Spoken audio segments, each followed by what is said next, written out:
Today we're learning about lysergic acid diethylene, LSD, also known as its street name acid. LSD is a potent hallucinogenic drug discovered by Albert Hofmann in the 1930s. Albert Hofmann first synthesized LSD in 1938 for Sandow's laboratory in Switzerland, when he was studying ergot derivatives for a potential circulatory and respiratory stimulant. One day, Hofmann accidentally ingested a tiny amount of LSD through his fingertips, and he began to experience an uninterrupted stream of fantastic pictures, extraordinary shapes with intense kaleidoscopic play of colors for several hours. Hey there, would you like to learn how to synthesize LSD? Come with me. So, you may or may not have heard of me. My name is Albert Hofmann.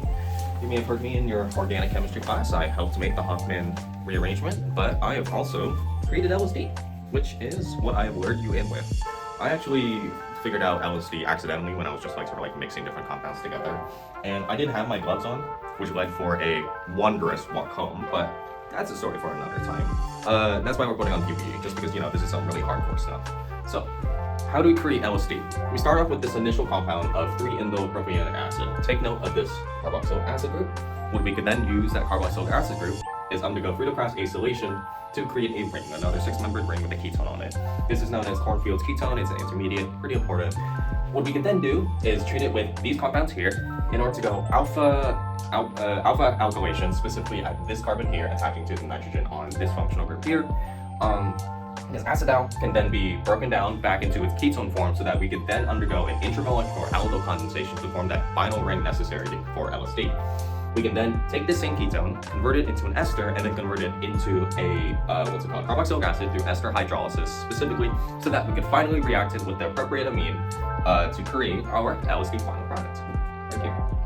Heavily simplified, but with your basic organic chemistry knowledge, I imagine you should understand. Now, some caveats, some important things to know when you are synthesizing LSD. LSD actually has 2 stereocenters, specifically at C5 and C8. Both of these need to be in the specific conformation in order for LSD to have its hallucinogenic psychedelic properties. One important thing to note is that LSD can undergo spontaneous eperonization by the enol intermediate. This is up here, specifically the enol.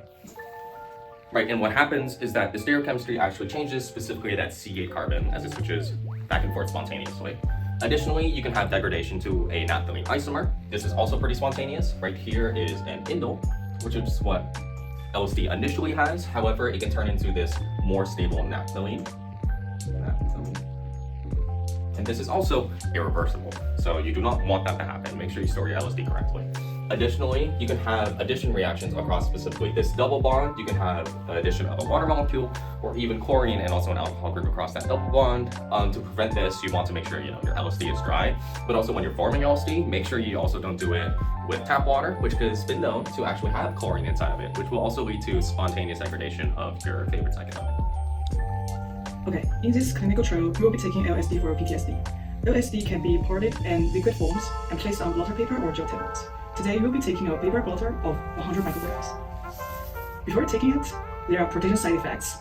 The side effects are dilated pupils, raised temperature, heart rate, and blood pressure, sweating, loss of appetite, sleeplessness, dry mouth, and trips. And bad trips may occur if in a bad environment or given too large of dose, but we will keep you safe and informed. I don't feel anything yet. How long does it take to kick in and how long does it last? Okay, we will start feeling it in about 30 minutes. Effects peak around 3 hours later, but can be lingering. Effects may last 12 plus hours. LSD has a similar structure to the neurotransmitter serotonin, which is involved in mood regulation, sleep, and many other things. LSD acts as a partial agonist, binding to the 5-HT receptor. This activates a cascade of neuroactivity, affecting information processing, altering perception, mood, and cognition. Isn't LSD a highly dangerous, addictive, and illegal drug?